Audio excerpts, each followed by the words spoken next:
Sometimes your business evolves faster than your brand and suddenly you don't recognise what you've built anymore. And we have totally been there. So I am so excited to be back for episode 6 of the Agency Diaries.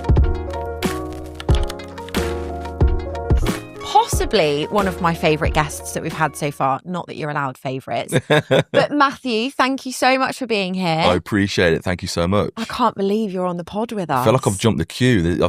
I feel like this podcast is in high demand. Well, I hate to say it, but it is in high demand. Yeah. And you are... In fact, I knew I wanted you on here because I know that we've got lots to talk about, but also we've got good vibe, hey? I mean, game recognises game, doesn't it? Do you know what I mean? You know? And I'm here for it. Kate, I'm so happy to be here. Oh. We're going to have some good conversations, I think. We are. So that leads us in really, really nicely. Tell me who you are, tell me where you're from, and tell me what you guys do. I know it, but for our listeners. This is my favourite topic. Yeah. So Go. my name is Matthew C. Gough, and I run Yugen Agency. We are a branding studio out of Birmingham, and we specialise in working with frontier tech startups and scale-ups, helping them to stand out, make an impact, define who they are, and ultimately enable them to sort of show up into the world, giving them the best chance of success, really.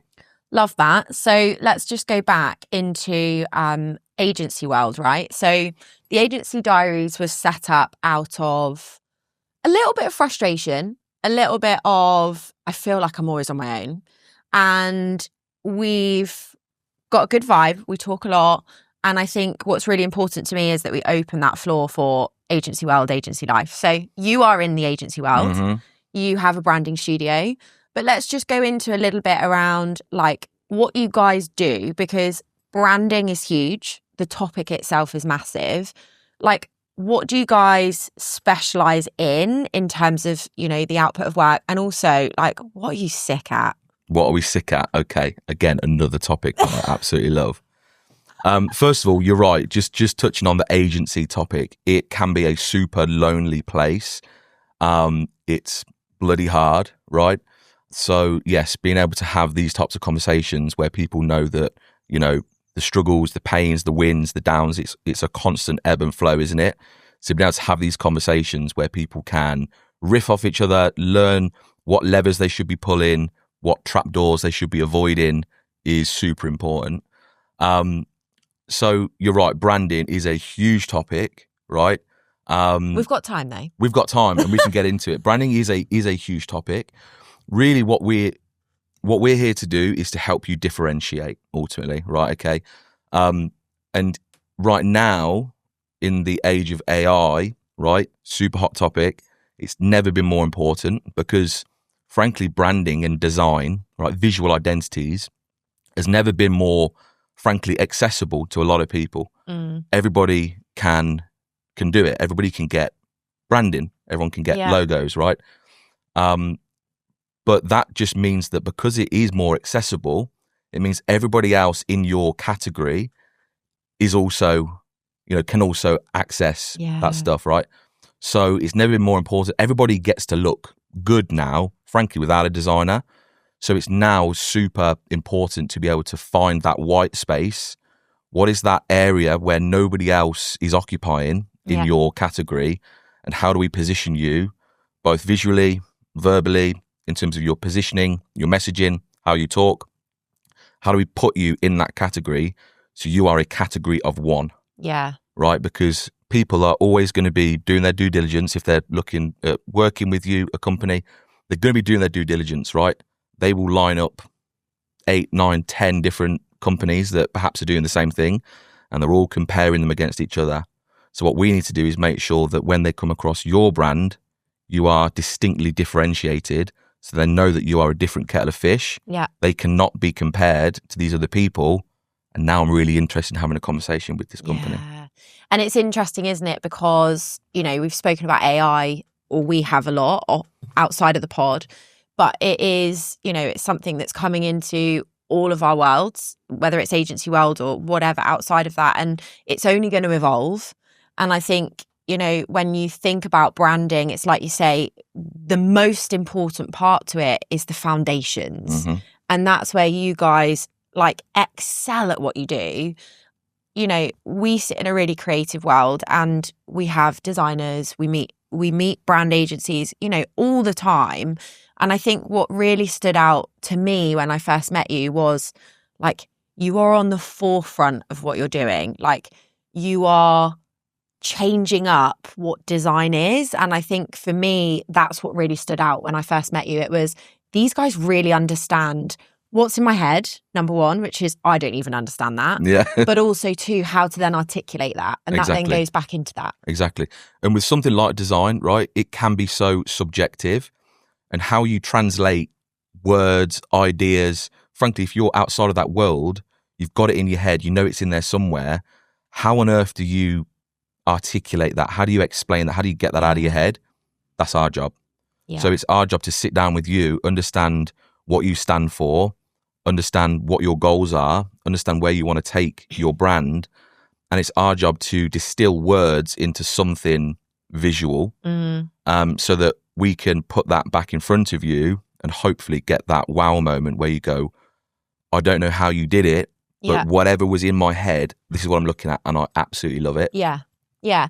And I think as well, like, or maybe purely in the agency world, because it's a creative world, 9 times out of 10, do you see that people come to you and they have that vision already? Like, they have some form of idea of what they're trying to achieve. They do. Oftentimes, in my experience, people don't necessarily know what good looks like, or they don't know what's achievable. Yeah. Right. So again, surface level design is everywhere, and that's what people are looking at all the time. But the bar is constantly being raised. So yeah, oftentimes people don't really know what is achievable. So again, it's our job to push boundaries. Yeah. And that's exactly what we're here to do. We don't tick boxes. We are here to push boundaries. And you've seen it with the work that we've been doing together. We will challenge you, and we would rather push things a little bit too far, rein it back in if we need to. But that's how we, you know, create bold identities that are really going to stop the scroll. It's going to catch the eye, and it's going to get people talking.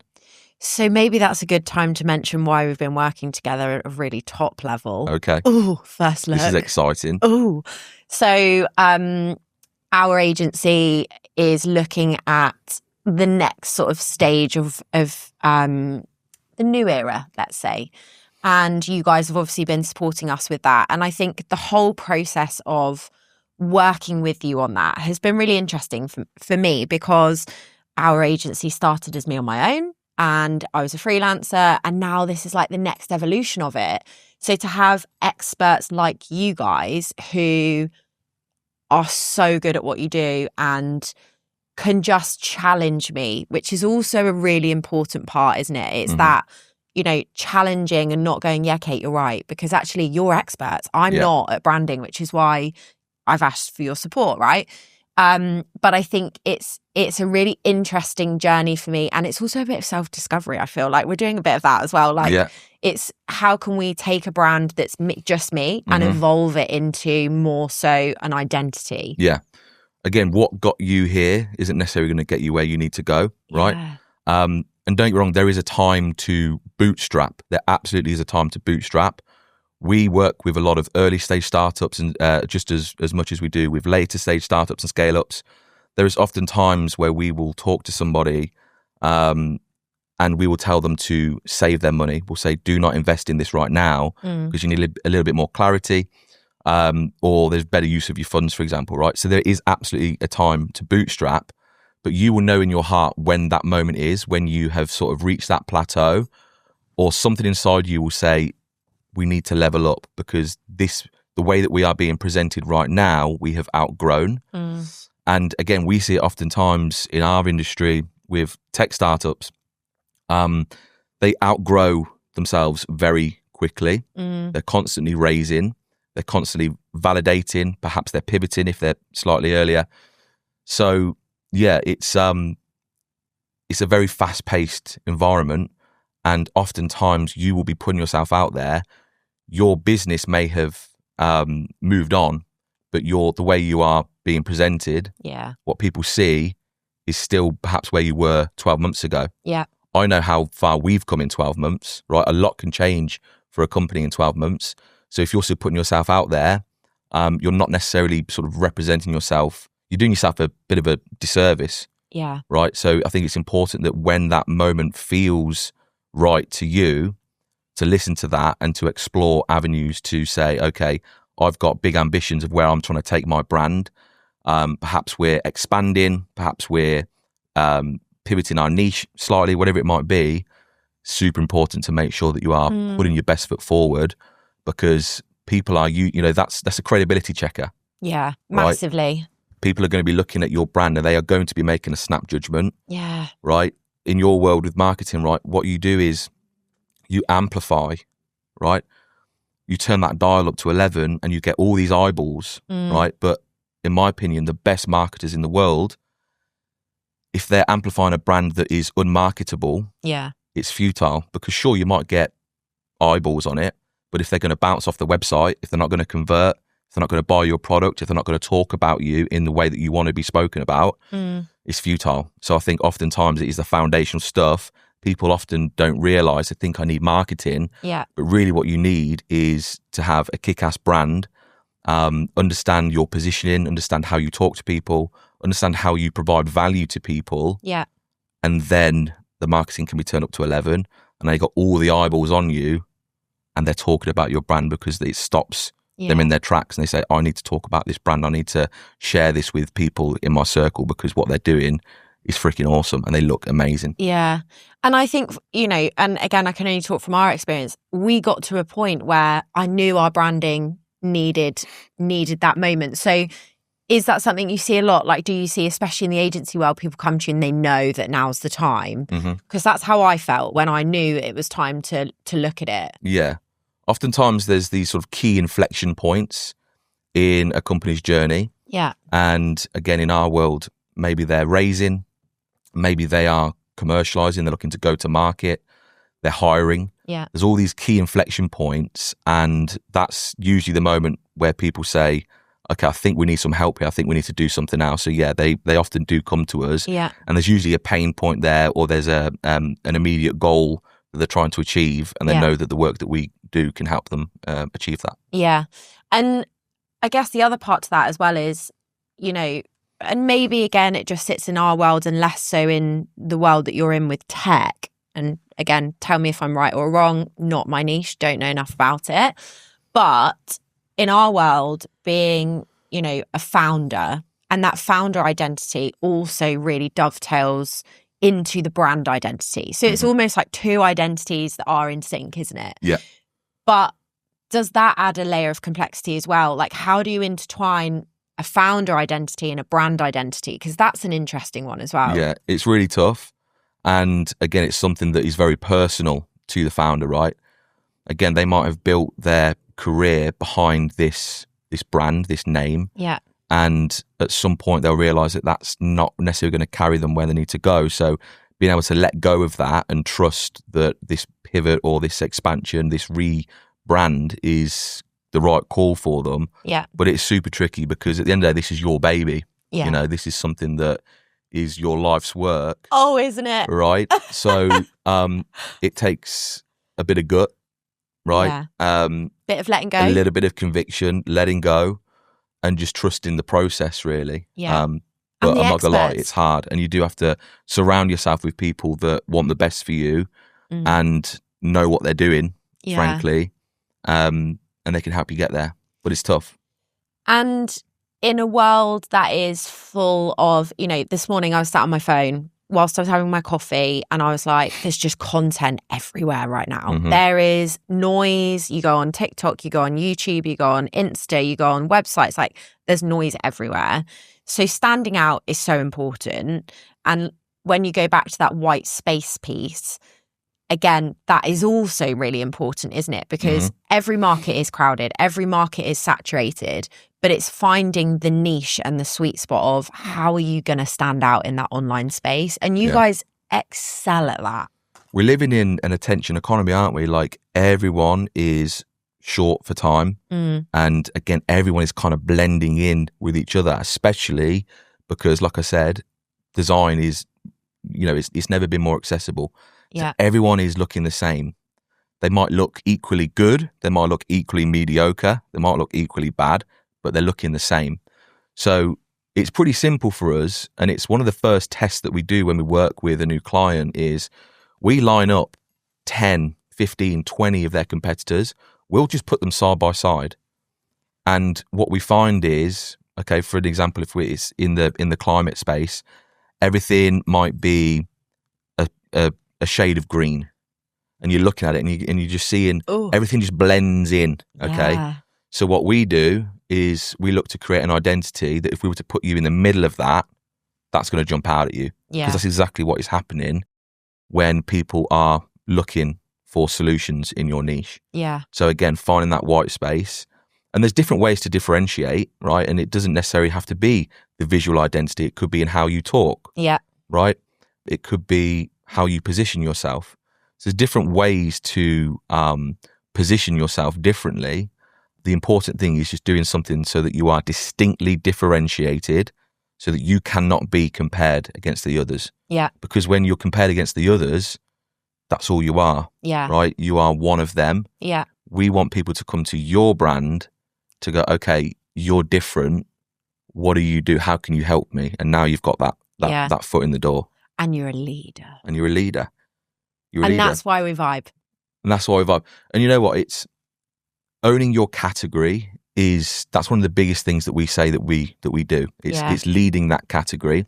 Oh, I'm here for that. Everyone wants to be category leaders, but I don't think most people are prepared for it. Yeah. I don't think most people are willing to do what it takes to get there.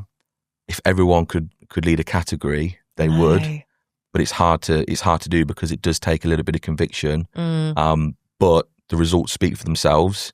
If you can lead your category, everything is just downstream from there. Yeah. And that takes me really nicely into the next point around, I kind of hate the word, but imposter syndrome.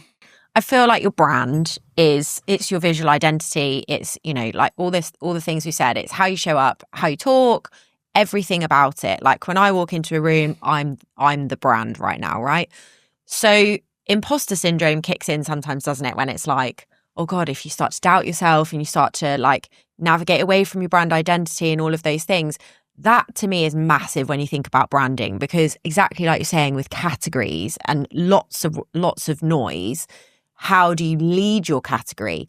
You then have to live and breathe your brand, don't you? You have to become your brand. And again, maybe that's in agency world only that I'm saying that, and maybe less so in the tech world because they're probably bigger as well.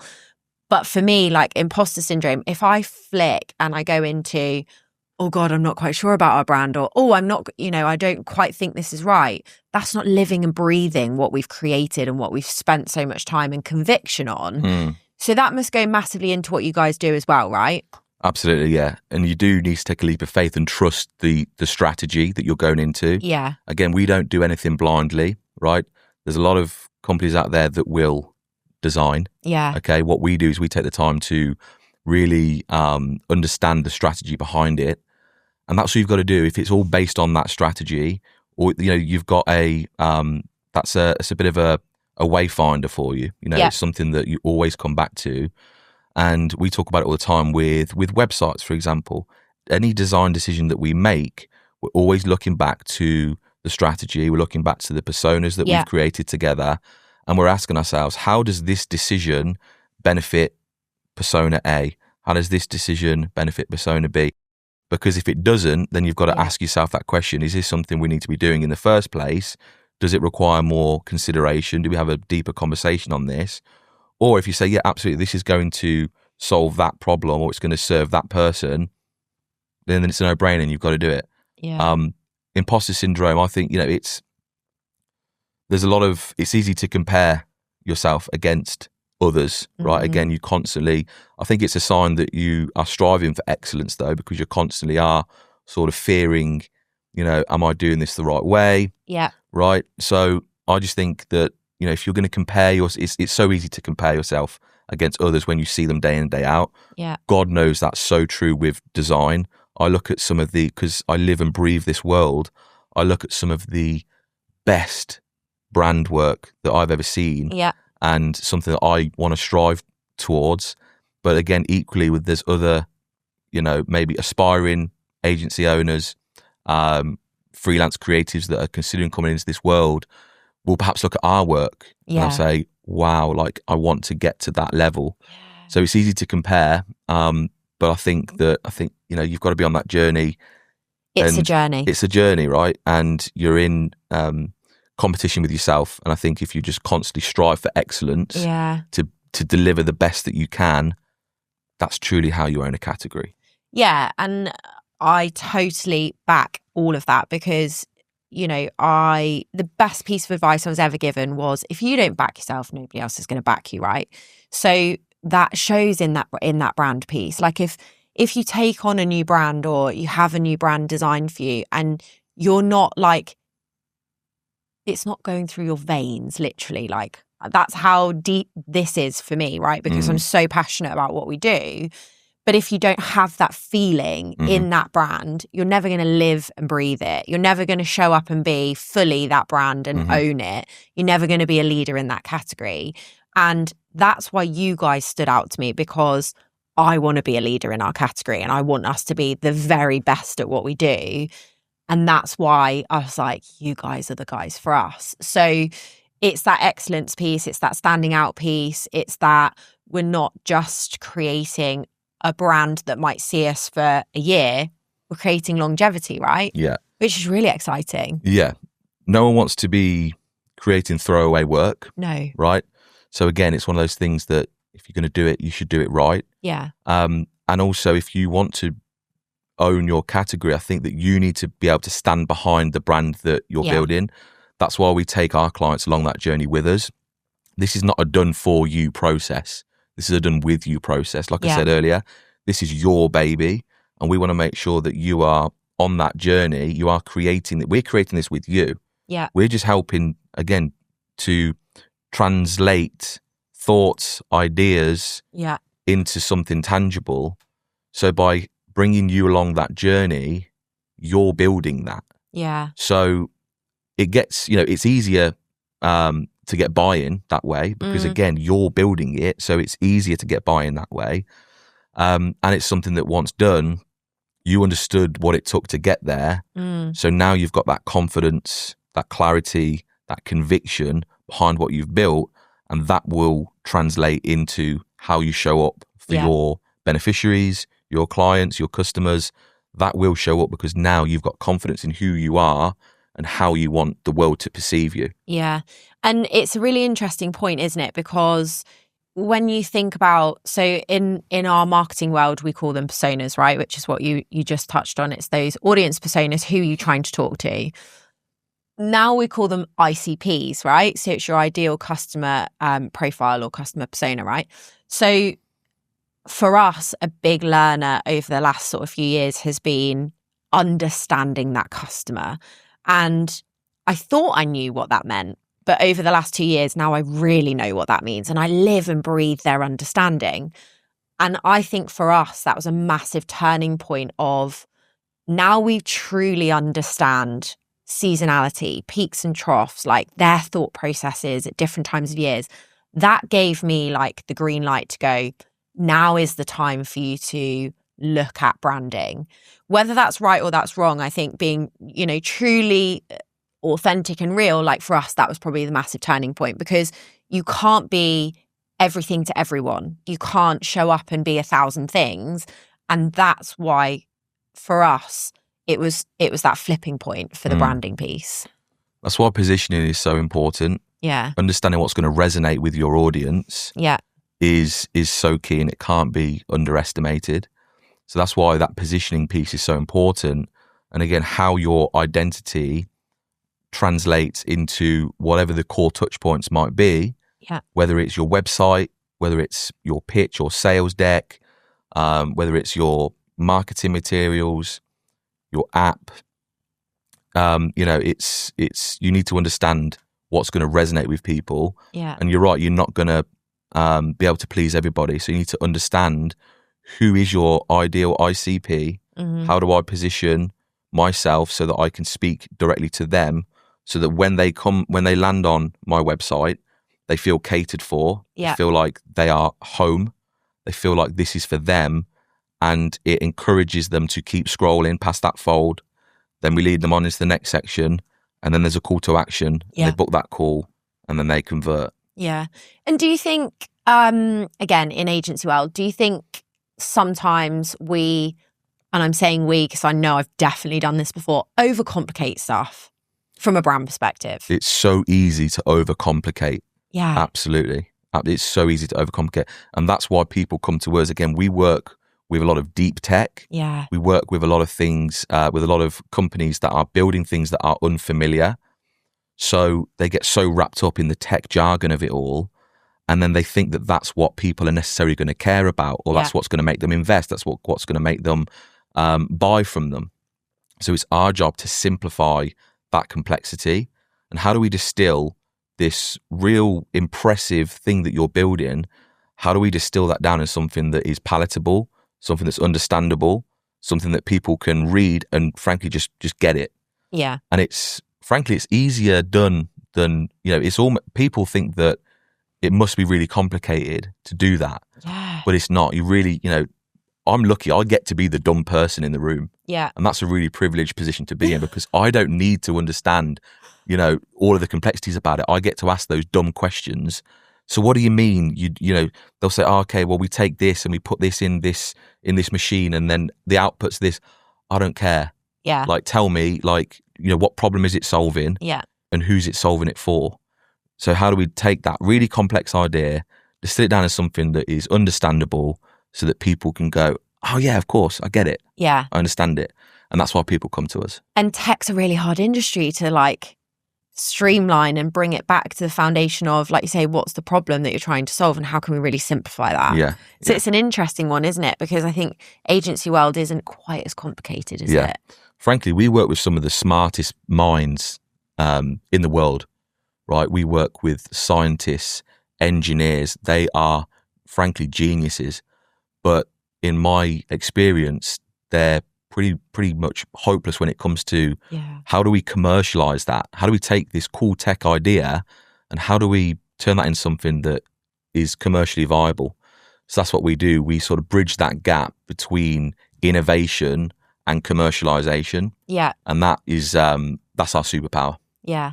Oh, I love to talk about superpowers. That's a What's strong your superpower, Kate? Oh, no, don't ask me on the spot. No, our superpower is being agile, I think. And I always talk about it. As an agency, we move really, really quick. Like, if we have an idea, we've executed it and it's out the door and we've worked out whether it's going to work, whether it's right for our ICP, whether, it's going to land with our audience. And then we've either pulled it or we've carried on with it. So I think as a team and an agency, speed and agility is one of our massive superpowers. Absolutely. Again, in the world that we're living in right now, it's not just an attention economy. Everything can be done 10 times faster. Yeah. And people think that branding takes months. And it can, sure, but it doesn't have to. And we actually work in a sprint-based fashion. So people ask us, okay, how long is this going to take? I'm really busy as a founder. How much of my attention is this going to require? We can deliver brands in as little as 2 weeks. We work in a sprint-based model. And it only works like that because we've refined it over time. Yeah. And everything runs like clockwork. We start our sprints on a Monday and we can deliver everything by the Friday. Refinements, delivering all those assets. You can have a brand. You can walk away with a brand in as little as 2 weeks. I actually think I'm going to put it out there because obviously nobody's seen our new branding yet. I actually think when I got off the call from you guys, I felt so overwhelmed that you'd absolutely nailed what I had in my head that I had a little cry because I was like, these guys, I feel like have just stepped into my brain, taken what I wanted and stepped out and leveled it up. It's just so incredibly powerful. It is. It's a really powerful thing. It's a skill. It's to be able to evoke that type of emotion. That's what we're trying to achieve. Yeah. Right. So again, to be able to see something and it just feel right. You've got the vision. You can see where it's going to take you. Yeah. It is a powerful thing. Yeah. And I think as well, and again, a lot of our listeners, so they're agency owners, founders, and they all sit in the same boat as us, right? So if you take your branding hat off and you put your agency hat on of the world that we sit in, it's that you feel as though you're outgrowing what you're showing up as. And that's how I felt. Like, we're at this point and we're doing amazing stuff and our branding is really holding us back. So I felt as though there was that, like, outgrowing the older versions, and how do we then take that next step? And yes, like you said earlier, amplifying and turning that dial up. You know, we talk about that in marketing. You can use ads, you can, you know, turn on all sorts of marketing tangibles and activities. But if the foundations aren't there, which is your brand and your visual identity and you as a founder, what's the point? You learn a lot about yourself. Don't you learn you? a lot about your business in that time. So, you know, there's a lot of learnings that you can take from perhaps the old version of you or how you used to operate, and you can carry that into the next chapter. Yeah. And it's that emotional piece as well, because it's less of, oh, this is just what it looks like on paper, I would imagine. And you know, from working with me, like, there's so much emotion that goes into branding as well, isn't there? Yeah. I remember you saying to me, Kate, you say a lot of I love and I hate. And that's because I think I'm really quick at making decisions and I can tell you what I love and what I don't like. Mm-hmm. But is everybody like that? Probably not. No. And it can be a challenge. You're the perfect client, Kate. Am I? Because you know what you love and you know what you that. hate. And that makes our job a lot easier. Yeah. It can be difficult because people don't necessarily know what they love and what they hate. They don't know, you know, what they're really trying to achieve sometimes. So again, that's our job. And, you know, it's a very, our process, again, it starts with that strategy. So we're taking the time to understand that business immersion. We're understanding what business landscape we're actually operating in. Yeah. Right? Who's the competitors? Who's the comparators? What are the alternatives? Where else are people spending their money? Not necessarily as a competitor, or are they not spending money at all? Yeah. So we understand all of that piece. And then we go into the mood boarding phase as well. And that's a done with you process too. Love that. So, and we've actually started, it's a bit of a new concept for us. We've started to ask our clients to do the mood board for us. Ooh. And a bit of a new one, but it's working really well. And we guide them on that process. We help them to understand what to look for. And we give them a bit of a starting point on Pinterest, for example. And then they come back to us with this amalgamation, this vision, this messy board of different colors, compositions, typesets, all these different things. And then it's our job to look at that and ask ourselves, okay, what is the client trying to communicate to us here about what they like here?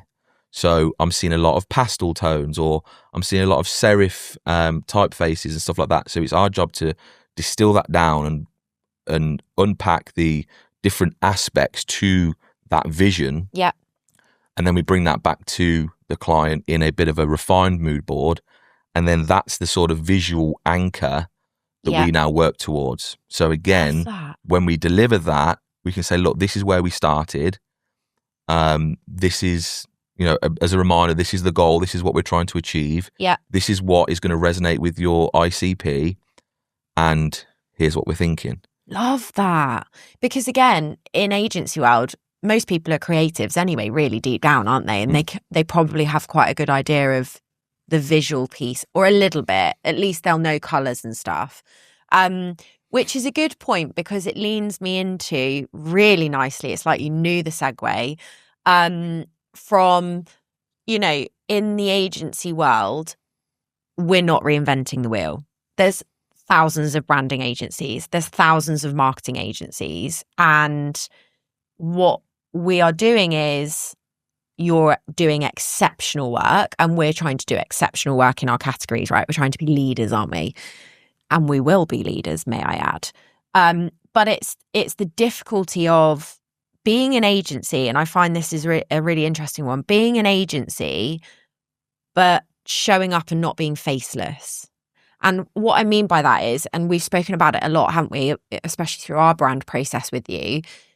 To me, the number one most important thing is being human, like being a human being and not having a client go to your website, not feeling who you are and what you do, and that journey of there's a real person there. Because in the world of AI, everything could be automated, but being human to me is one of the most important parts. So what are those challenges that come in, especially from a brand perspective, around faceless, probably more so in agency, versus keeping that like core identity of human led in the brand? It's a really long-winded question, but I mean, people buy from people at the end of the day. oh, it's like I briefed you to say that line. People buy from people, right? And again, talk about personal brand, right? That's why it's so important. You've heard the cliches before. You look at Tim Cook's followers versus Apple. You look at Elon Musk versus Tesla. Yeah. It's the persona, it's that human face that people can relate to that's going to help to carry that business, carry those sales. So, you know, there's an ecosystem that you can create with your brand, and it's understanding what does that architecture look like. So, for example, you know, we have Yugen Agency. That's how we deliver our work. We've got the Frontier Studio Hours. That's our content engine. That's where we put ourselves out there. Please like and subscribe. Please do like and subscribe. It's we're going a little bit viral at the minute, you know. Are you? Yeah, we're Let's going a just bit talk viral. about that. Let's talk about that. We've just released a case study, a video of the work that we've just done. It's blowing up, Kate. Is it? It's blowing up. So all of our listeners definitely need to go and listen to that. Definitely and go watch and listen to that. It's a really River. He's so articulate. We haven't even talked about River. My boy. Yeah, let's talk about him. He's so articulate. He does a fantastic job. He's got a way of talking through brand. He's the branding guy, can I just add? So you've probably got the wrong guest on here. Start from the beginning though. Who is River? So River Page, that's my ride or die. He's my co-founder. Yeah, he's a great guy. He is a genius when it comes to branding. I'm really from a web and product background. So he's the better half of Yugen Agency. He's holding the fort down while we're sort of dossing off here. I was going to say having fun. Yeah, he knows his stuff. He is a fantastic guy. He's done a great job walking our audience through the work that we do, and again helping to explain the commercial outcomes to our work. Sometimes branding can be a little bit subjective, and sometimes people believe that it's hard to conflate it back to an ROI. Mm. So what our job is to be able to show just how our work can help you to reach your commercial objectives. Yeah. And stuff like that. How it can help you reach that Series A or that Series B fundraising round. How it can help you get your first pilots or your first customers. How it can help you attract world-class talent as well. That's something we've not spoken about yet. Having a strong brand and a brand identity really helps to attract that world-class talent. Yeah. Because you can't do this alone. No. So you want people, they might stay for the culture, sure, but what's getting them in the door in the first place is you showing up in the best way. Yeah. So River's done a great job on this video. We're doing a lot more of them because people seem to really resonate with the process that we go through. Yeah. Because oftentimes people will see the sexy brand at the end of it. What they don't necessarily see is the messy middle, how we get there and what's driving those decisions. Yeah. And when you can understand what's driving those decisions, you can start to see how it might help you and your business. Yeah. So go check it out. Yeah. Go watch that video. Go and watch that video. And how do they find it? Where do they find it? They can find that on our YouTube channel, The Frontier Studio Hours. It's also over on our LinkedIn, etc. It brings me back to this ecosystem. Like I was saying, we've got Yugen Agency. That's how we deliver our work. Yeah. We've got The Frontier. That's how we deliver our content. We've got Matthew C. Gough, the personal brand. And here he is. The C is purely for personal branding purposes. We've got River Page, his personal brand. Yeah. So it's that ecosystem and it's that rabbit hole that you want your audience to go into when they're doing their due diligence. And believe me, they are going to be doing their due diligence. If they're considering doing business with you, they're Googling, they're on LinkedIn, they're on YouTube, they're on TikTok, they're on Instagram. They are looking into you. So the question is, what do they see when they get their eyeballs on you, right? We've spoken about dialing that dial up. Yeah. amplification. What do they see once you've been amplified? Because when they see, our ICP, the people that are going to buy our services, they might not necessarily care about the creative craft that goes into it. But if they see our YouTube channel and they see that this video has tens of thousands of views that people are resonating with, all they need to know is, wow, these people know what they're doing. It's a credibility checker. When they go on LinkedIn and they see you posting thought leadership, they see that you've got followers there on LinkedIn. They see that you have a perspective on the matter. Yeah. That you have something to say. It's credibility. Yeah, 100%. And also not being afraid to have those opinions as well. I think even, when you think about your branding, again, a really good sort of example of that is we sit in a niche. We sit in food and drink within our agency, and we live and breathe food and drink. And we have opinions within our industry, and it's really important that our brand can uphold, i.e. the way it's visually represented, those bold opinions that we also have. They really matter. I think if you have something to say, I believe you should say it. Me too. That gets me in a lot of trouble a lot of times. Yeah, people will tell you. I've got strong views and I'm not afraid to say them. And again, I'm not looking to appeal to everybody. I probably don't appeal to most, but those that I do appeal to, they're the ones that matter to me. I've got that to say and I'm going to say it. I guess it's about, what do you want to be known for, right? You're in your niche. What do you want to be known for? In the food and drink world, you are the go-to marketing team. You've got the numbers that speak for themselves. I feel like we're in a workshop now. Honestly, I could totally vibe off it. It is so interesting because, like I say, branding for us is something that we've worked across hundreds of clients with, right? Yeah. Within food and drink, outside of food and drink. It's always something that I've really appreciated is really, really important. But I think for us, we got to a specific moment in business where my eyes were open to this is really fundamental to us right now. And for us to go to the next level, this has to happen. And when you go back to process, like River walked me through your process, I was absolutely blown away by your process because I was like, these guys aren't just good, like they are exceptional at what they do. So that's a credit to you guys. Like the stuff you like kick out, which you don't just kick it out, there's massive thought process that goes into it. It is incredible. So I am just putting out there to all of our listeners, if you do not know who these guys are, Yugen Agency, go and check them out. Look at their work. Like it's impressive. It's seriously impressive. Thank you. Pleasure. I'll transfer you that fee. Barrels. Look, we're really proud of our craft. It's the most important thing to us. We have exceptionally high standards. Yeah. And nothing gets seen by people that we don't put our name to.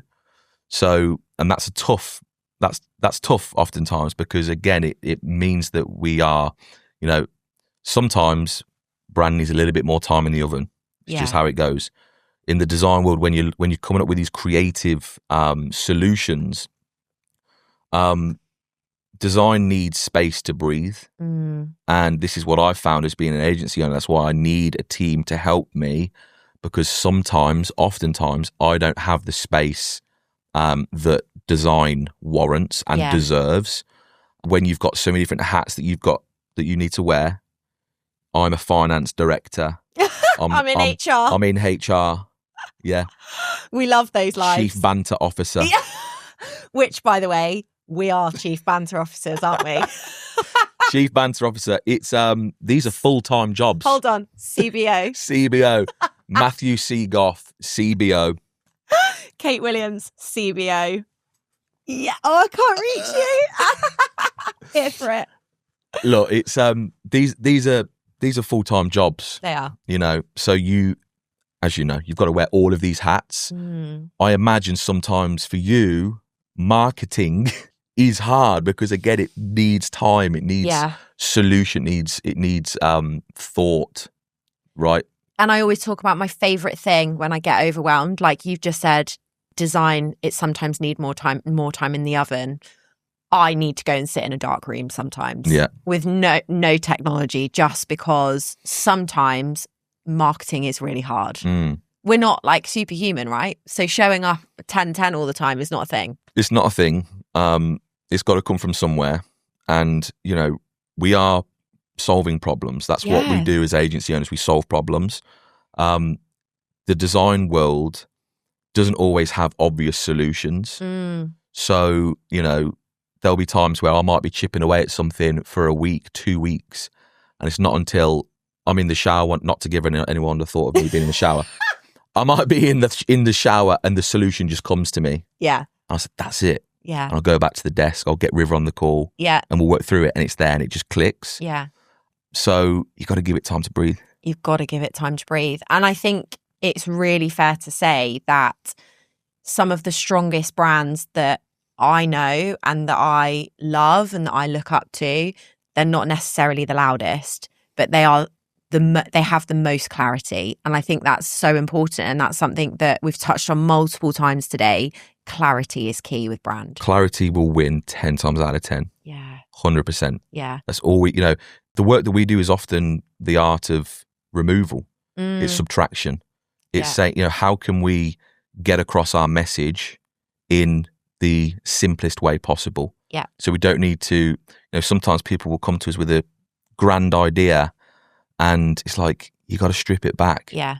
We've got to keep it simple. We've got to make it stand out, you know, in its own regard. And I think that's why, so again, it goes back to when we first met. And I think that's why we get on so well, is because from a marketing perspective, we strip things back. Like, we have clients come to us all the time.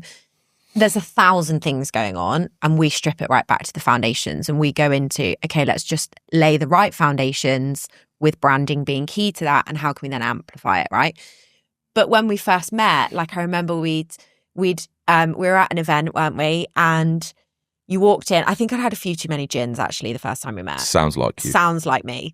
But I just knew that you guys were at the forefront of your industry. You could take stuff out of my head, but also you could understand that foundational thinking. And sometimes I feel as though in the design world that is overlooked. It's often overlooked, 100%. And, you know, if you're just creating, you know, if you're creating anything without any sort of strategy, metrics, goals, you're creating pretty pictures. And I'm not in the business of pretty pictures. To be honest, I'm here to transform businesses. That's my business, is transformational change. Yeah. And sometimes people come to us looking to tick a box, and we tell them we ain't the agency for you. Drop the mic. Drop the mic. Epic. There will be plenty of agencies that will do that for you. Yeah. We're not going to be one of them. No. If you want to be challenged, and if you want to be pushed to deliver, you know, the best work of your life through our work, then we can have a conversation, and we know that we can get you where you need to go. And I think that's a really good way to end that podcast. Dropping the mic like that. You just dropped that mic there. Honestly, thank you so much for joining us. What a blast this has been, Kate. Honestly, it's so interesting, because it's another lens of agency world. And I know we haven't really touched into, you know, the stuff that we cover on our other pods around agency world, and agency life is really hard work. But we talk about that all the time. Like, we have conversations on the regular about, I've just had a really shit day today. We're allowed those, aren't we? We're allowed those. God knows we all have them. We all have them. But I think from a brand perspective, it's another layer of why it's so important. But also for me, like, I feel so honoured that you've come on our pod, because you are the best at what you're doing, in my opinion. All of our audience and listeners need to go and check you out. Go and check your work out. Like and subscribe, obviously. Please do that. Yeah, please go and do that. And I think you're recording some form of pod that's going to go live after today of some form. So again, keep a lookout for that as well. Absolutely. But thank you so much for joining us. I really appreciate it, Kate. We've got a lot more to discuss. I think this needs to be a little bit of a series, don't you? Do you? I'm coming back. Are you? I just want to be close to the sea, to be quite honest. Birmingham to Devon, it's doable. It's doable. Thank you for being Appreciate here. it, Kate. See you on the next one. See you on the next one.